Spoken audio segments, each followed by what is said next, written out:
yesterday. They had a call with them today to walk them through the metrics to provide the data that we are using, and it is very changes. They sent some information that they were operating off of to our office yesterday, and it is completely changed from what it was yesterday. So it is fluid. The information is changing almost on a daily basis, and we will continue to monitor it from that perspective. I appreciate what they're saying, and I'm taking that very seriously. So I don't want Iowans to think that I'm making these decisions lightly, but I have to be consistent in using the data that I'm using to make the decisions that I'm making. And I and our team are more than happy to, consult and reach out to Iowans, to the hospitals. We meet daily with the hospitals. I know there's some concern, and there should be, with the PPE. We're looking for solutions from that perspective as well, but we're more than happy to sit down and walk through any concerns that they have, provide them with the data that we have, and then hopefully come to some, solution. Aaron Murphy, Lee News. Thank you, Governor. I also want real quick to the president's comments, only because I know your responsibilities to Iowans, and so what I'm curious to hear from you is whether you have any concern that there's maybe becoming an inconsistent message. Iowans tune into to your press conferences, but they also tune into the president. So do you have any concern that they listen to you, and your message has been consistent all along about staying at home and taking all the right precautions, and then they tune in to the president's press conferences and hear him say things like, I want to get businesses open in a couple weeks or by Easter? And what would your message be to Iowans who are hearing those inconsistent messages? Yeah, thank you for that question. So I want to get business back to normal as quickly as I can too. I think we all have that shared goal.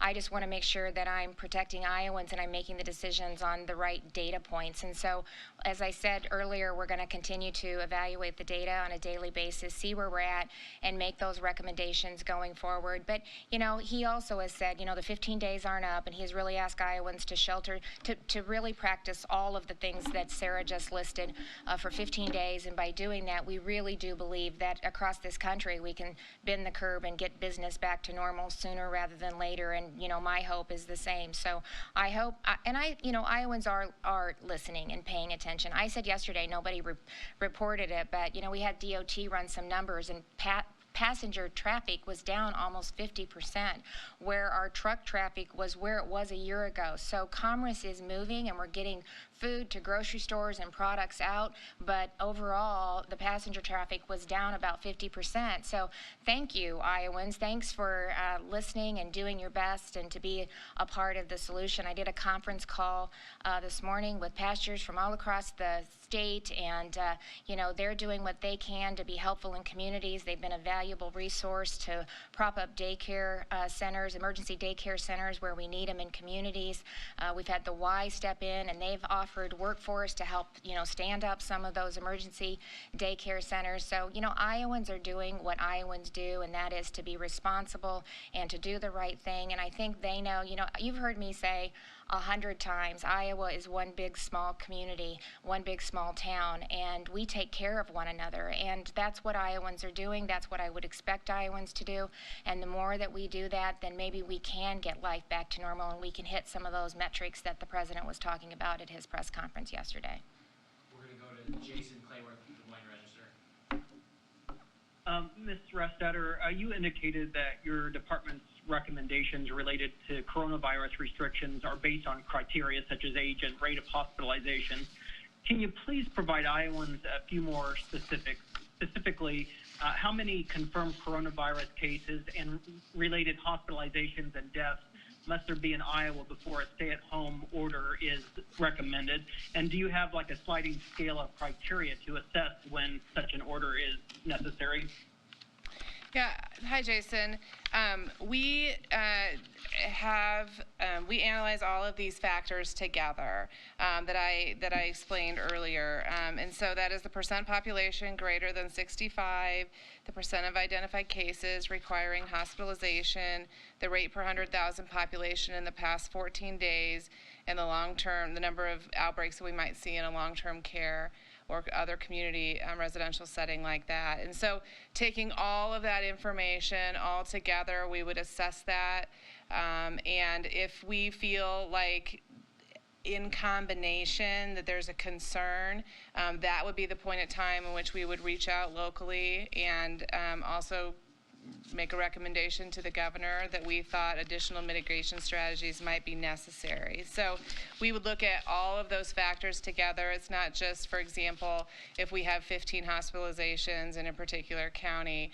We look at all 4 of the factors in conjunction with each other to make those sorts of recommendations. Last question will be Caroline Cummings with KDAN. Hi, Governor. I have 2 questions. One, and they're related. One is about, we've gotten responses from viewers saying that the unemployment claims website has been finicky and crashing, so they can't file their claims, and that no one is there to answer the phone. So I'd ask you, what maybe you guys are doing to mitigate that. And secondly, lots of questions about what do self-employed people do regarding, unemployment claims and any sort of benefit they can get from the state.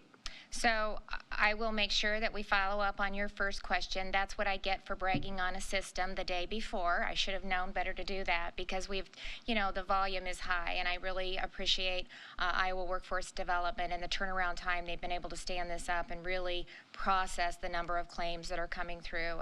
They've just, been a large number, and we all knew and expected that. So I will check on that. I will tell you they're working around the clock to make sure that they're meeting the needs of Iowans. Let's see, what was the second question? I forgot. Self-employed.